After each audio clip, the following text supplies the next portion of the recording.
Hey everybody, my name is Michael Keel. Thanks for letting me join you for class today. I invited you into our kitchen for a few moments today as we start class because I got to thinking so much of our lives as a family happen really in this room. I mean, I look over my shoulder here and we've got the place where we cook a lot.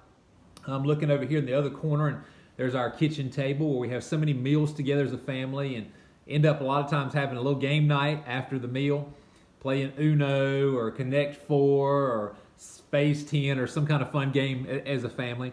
And I'm looking over here in another corner and we've got some furniture projects that we're working on right now that are tucked away in the corner. Maybe you can relate. Maybe your kitchen's like that as well. And there are times where I'll catch a basketball dribbling through the kitchen. Our son's dribbling a basketball through the kitchen, or maybe a soccer ball rolls through here from our daughter for a few moments. Or maybe we find ourselves sitting on the floor. Maybe it's a family member or a friend who's brought their little one over and we're sitting on the floor playing with them. You know, so much of our lives as a family seem to happen in this room or in this area. And the truth of the matter is we're going to talk about something today that really affects all of our lives. Whether it's in this room, in your kitchen, whether it's anywhere you're living, whether it's any part of your life, any part of your family, any time of the day, just about.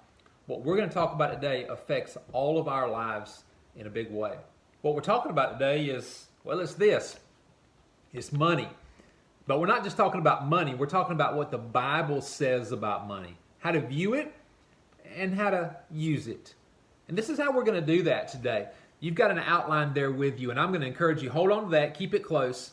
We're going to walk through that outline together, and as I read through that out loud, you can follow along with me. There's some fill-in-the-blank statements that you'll want to write down. There's space for you to take extra notes in case there's anything else you want to write down and remember as well. And we're also going to read some Bible verses. Now, all those Bible verses are found there on your outline, so you can follow along as I read out loud. So grab your outline, grab a pen, and let's get started. So question number one is simply this, and you've got it on your outline. Well, whose is it? I mean, who does our money really belong to? And you might say, well, Michael, that's an easy one to answer. I mean, it's mine, right? If it's my money, it's mine. Well, I came back into our study here in our little office area because I pulled out a couple of things that I thought about when I thought about how we often say, well, our money surely is ours. I mean, I got my debit card here in my hand, and I look at it, and you know whose name is on my debit card? I mean, my name is on my debit card. Well, I grabbed the last checking statement that we got from our bank at the end of the month when we got all the list of everything that we've spent and all the checks we've written and what our balance is. And you know what? Top of the page, page 1, my name is on this checking statement. And then I thought about this. I grabbed our checkbook and I found that and I opened that up. And if you know what? If I open up my checkbook, top left-hand corner, person's name on it, there's two names. It's my wife's name and my name. It's got Michael Keel right there on top.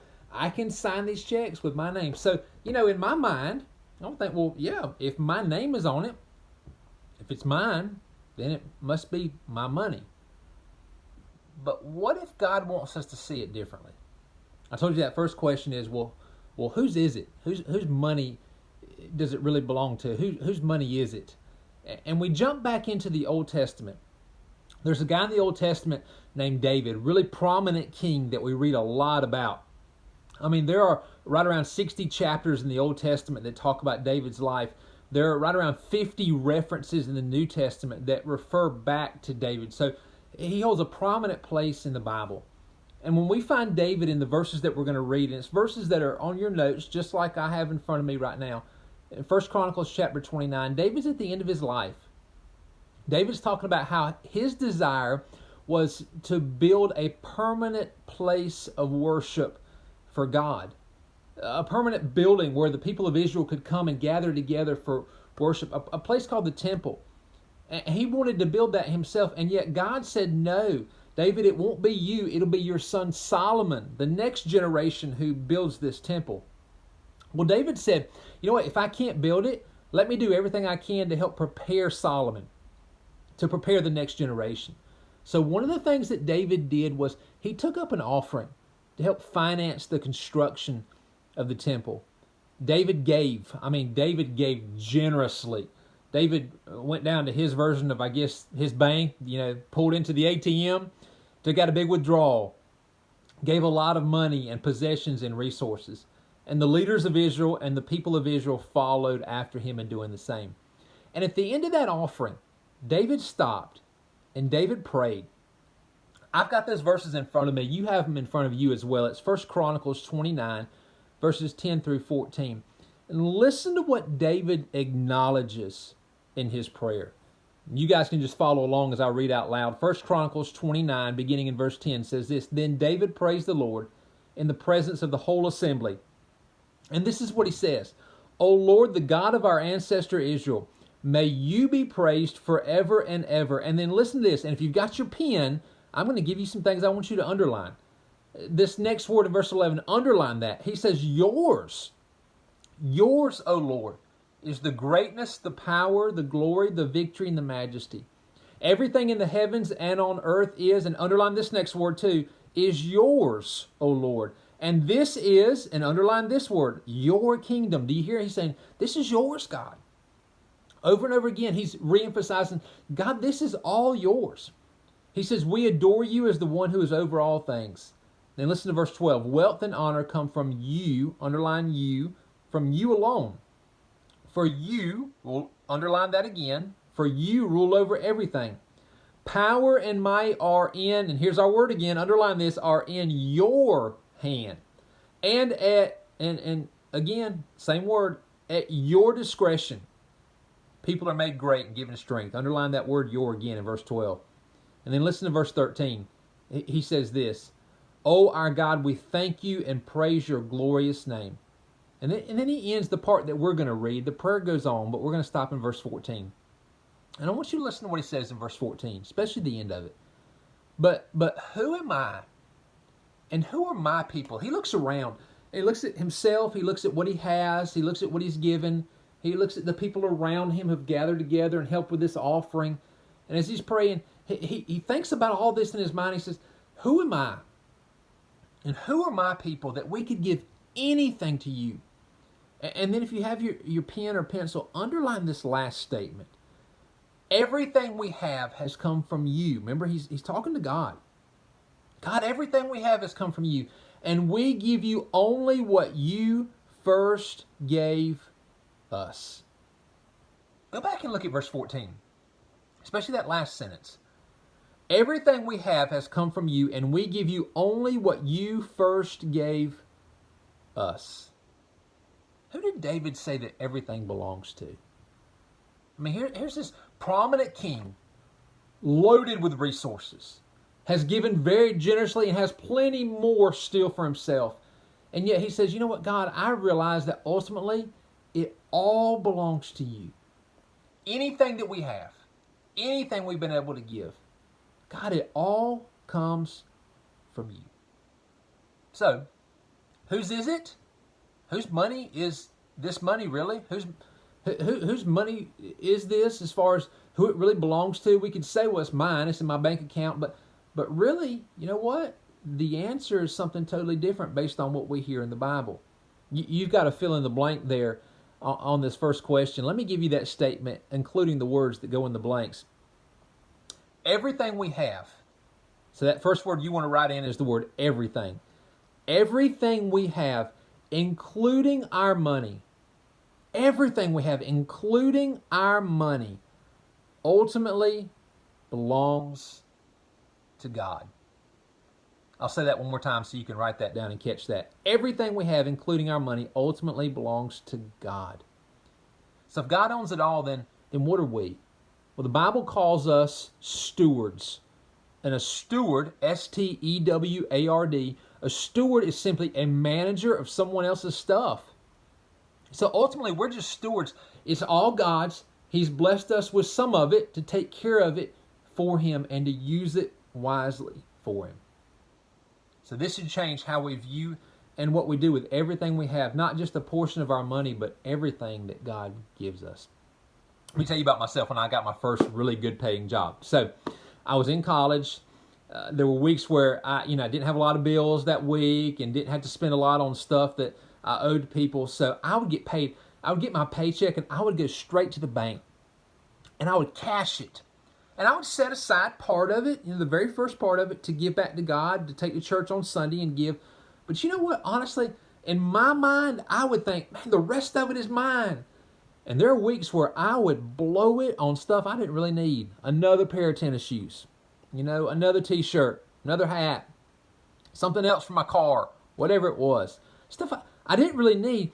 But in my mind, I thought, well, I've given some to God. I've laid aside some for God. And so I guess the rest is mine to do with whatever I want. Woohoo, let's throw a party, right? But the truth of the matter is, all of it was God's. Not just the little portion that I had set aside for Him, but it's all His. Everything we have, including our money, ultimately belongs to God. So that's the first question. Whose is it? Which leads to the second question. Hey guys, so I snuck back here into my son's room to answer question number 2 because I thought of some things that were back here that might help us do that. It's kind of a cool room. I'm surrounded by baseball stuff, and I'm surrounded by Legos. I mean, pretty cool Legos. I kind of want to play with these, but I'm not going to. I'm going to behave. I'm going to answer the question. So question number 2, you have it in front of you. It's, well, how do we spend it? What should we do with it? I mean, if God owns it all, if our money is not really our money, if it belongs to God, then what should we do with it? And I came back here to our son's room because he and my daughter both have this. We've been teaching them anytime they earn money or they receive money or they're given money to divide it up. Now, my daughter still, I think, does this in envelopes totally. My son used to do all of this in envelopes. He's changed it up a little bit. But basically, they divide it up into 3 things. So he got some that he gives, and he tucks that away in his Bible to go ahead and have that ready to go with him to church on Sunday. And then he's got some that he saves. He puts his in the good old-fashioned piggy bank, all right? And then he's got some that he can spend. Tucks that in an envelope that's marked spending, and he can spend that. Now, the wording may change, but the idea is still the same. And most importantly, I believe that the Bible teaches a certain order to this, as far as what comes first and then what comes second and beyond, when we talk about what we should do with our money. So I'm going to give you that real quickly. You've got some fill in the blanks, and we're going to kind of jog through this, and I hope you can kind of catch this and write all this down. So what should we do with our money? Let me just give you a simple plan that flows right out of God's Word as far as what we should do with our money. Here's the first thing. If you're writing things down, number 1, we should give. Number 1, first priority, we should give. And let me just give you a picture of what giving looked like in the early church. And you've got these in front of you on your notes. I'm just going to read through these. We don't have time to read all these passages. I'm just going to read through each one of these points, give you the words that go in the blanks, and then you can go back and read behind me and read more about how the early church gave. But here's what giving in the early church looked like. First of all, it was consistent. It was consistent. And then it was part of what happened when believers met together. We see all of that in 1 Corinthians 16. It was consistent. It was a part of what happened when believers met together. It was based on what God had given you. It was based on what God had given you. It was an amount that was settled in your heart with God. So, it was based on what God had given you. It was an amount that was settled in your heart with God. This is something that you prayed about. You talked with God about. You sought His direction about how much to give. And then it was voluntary. It was given voluntarily and cheerfully. It was given voluntarily and cheerfully. That means there was no pastor knocking on your door saying, we demand this. Here's a bill for how much you have to give the church, that you owe the church. Wasn't anything like that. It was given voluntarily, of their own free will and choice. And they gave it cheerfully. They wanted to give it. And then it was given to meet needs. It was also given to support those who labor in the Word and in vocational ministry, much like we know about pastors today. Those that maybe are on a church staff today or work in some kind of vocational ministry. And what they earn through the generous giving of God's people to that church or to that ministry. Well, same thing was happening in the early church. It was given to support those who labor in the Word and in vocational ministry. And then here's the last thing. It was given to support those sent out to serve the Lord. It was given to support those who were sent out to serve the Lord. So in light of that, what should our giving look like? Well, here's your sentence. You've got this in front of you. There's some fill in the blanks. I'll give these to you. When I get, I will give. When I get, I will give. In other words, in the same rhythm that I get. If I get paid once a month, then when I get paid, then that same time of the month, I'm going to give as my first priority. If I get paid every week, I'm going to give every week. When I get, then I will give, and I will give as a priority. In other words, before I do anything else with my money. I'm not going to wait to see what I have left over. But the very first thing I'm going to do is I'm going to give. I'm going to give as a priority, and I will give a certain percentage. I'm going to give a certain percentage of what God has blessed me with back to Him.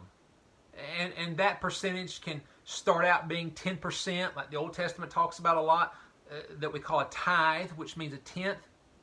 Jesus confirmed that's a good place to start. In the early church, you don't really hear a certain number, a certain amount, but what you do hear is that the early church gave generously, and they gave when they received. And they gave us a priority, and they would give a certain percentage that they had gotten settled in their heart with God. So, first we give, and then the Bible encourages us to save. That's the second thing. If you're writing things down, just write the word save in there beside number 2. So we give, and then we save. I want you to listen to these passages that come out of Proverbs. Proverbs is a letter written from a dad to a son to say, this is how you live wisely. This is how you live life God's way. There's 2 passages from Proverbs. I'm going to read those to you that you have in front of you. Proverbs 6, verses 6 through 8. Take a lesson from the ants, you lazy bones. Learn from their ways and become wise. Well, what does it look like to become wise? He says, though they have no prince or governor or ruler to make them work, listen to what they do. They labor hard all summer, gathering food for the winter. So they work hard all summer to save up so they have something in the winter. And then Proverbs 10:5 says, a wise youth harvests in the summer, but one who sleeps during harvest is a disgrace. So a wise youth gathers or harvests while he can. He saves up while he can to be prepared for the future. Think about Joseph in the Old Testament. Joseph came to be second in command of all of Egypt. God told him there was a famine coming. Well, what did Joseph do? He led the nation of Egypt to save up and be ready for that famine. So there's the biblical picture and principle of saving. So you give, and then you save, and then here's the third thing. You pay our bills and obligations. What do? We pay our bills and obligations. The word pay goes in there right beside number 3. We pay our bills and obligations. Listen to what Paul wrote in Romans. This is Romans chapter 13, verse 7.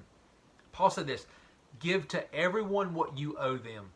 Pay your taxes and government fees to those who collect them, and give respect and honor to those who are in authority. So he says, pay your bills, pay your obligations, pay what you owe. So we give, and then we save, and then we pay our bills and obligations. There's one more thing, a fourth thing, and you might be surprised when you hear this that the Bible actually talks about this. But you ready for this? Here's the really fun part. You get to enjoy what's left. The fourth thing is we enjoy what's left. Listen to what Paul wrote to Timothy in 1 Timothy chapter 6, verses 17 and 18. So we've saved, we've given first, we've saved second, we've paid our bills and obligations, and maybe we have $5 or $500 left. Listen to what Paul told Timothy about what we do with it. Teach those who are rich in this world not to be proud and not to trust in their money, which is so unreliable. Their trust should be in God. So your hope, your confidence, your strong foundation, what you're holding on to, it's not in your money. That can come and go, but it's in God. But listen to what God says you can do with what He gives you. Paul says to Timothy, who richly gives us all we need for our, and look at this next word, circle that or underline that, for our enjoyment. Did you catch that? God gives us things to enjoy. He goes on to say this in verse 18, tell them to use their money to do good. They should be rich in good works and generous to those in need, always being ready to share with others. So, enjoy it how? Well, 2 things, and these aren't fill in the blanks, but I would encourage you to write these down. Enjoy it how? First of all, enjoy using it yourself. He says He richly gives us all we need for our enjoyment. So that's good. You can enjoy it for yourself. You don't have to feel guilty. If God's blessed you and you have extra and you can do something with it, you can enjoy it, enjoy it. But then here's the great part. You can enjoy giving it to others. So how do you enjoy it? You enjoy using it yourself, but then you can enjoy giving it to others. He said, be rich in good works, generous to those in need, always being ready to share with others. So right now in our house, there's a vote. It's 3-1 to get a swimming pool. I'm the one. I'm holding out still. And you know what? Maybe we'll do that in the future. Maybe if we have the money and it's left there to do and then we'll maybe consider getting a swimming pool and enjoying that and having fun with that and having people over. They can enjoy it too. But I gotta tell you, you know where you really get the most enjoyment with what God's blessed you with? It's when you get to take what God's given you and you go meet a need. You go help somebody else. You go provide where somebody's struggling to make ends meet. That's one of the most enjoyable things that you can do. So we give, we save, we pay our bills and obligations, and then we can enjoy what's left. Which leads us to the final question that we're going to tackle today. All right, so we're back in the kitchen, back where we started all of this to answer one final question, and it's this. Question number 3, is how we handle our money really that big of a deal to God? I mean, come on, Michael. Was it worth using a whole class period to talk about money? Is it that big of a deal to God? Well, in Luke chapter 16, Jesus tells a story to make a point. And we're going to catch just the last part of that story and the point in verses 10 through 13. Here's what Jesus says. You've got these verses in front of you so you can follow along with me. Listen to what Jesus says. He makes a point, and the point of the story is this. Luke chapter 16, beginning in verse 10. If you're faithful in little things, you will be faithful in large ones. But if you're dishonest in little things, you won't be honest with greater responsibilities. And, grab your pen, grab your pencil, underline all of verse 11. And, listen to this. If you are untrustworthy about worldly wealth, who will trust you with the true riches of heaven? Make sure you mark that or underline that. He says, if you are untrustworthy about worldly wealth, who will trust you with the riches, the true riches of heaven? And if you're not faithful with other people's things, why should you be trusted with things of your own? No one can serve two masters, for you will hate one and love the other. You will be devoted to one and despise the other. And then Jesus spells it out. Here's your two masters to choose from. You cannot serve God, and he's at the same time, he says, be enslaved to money.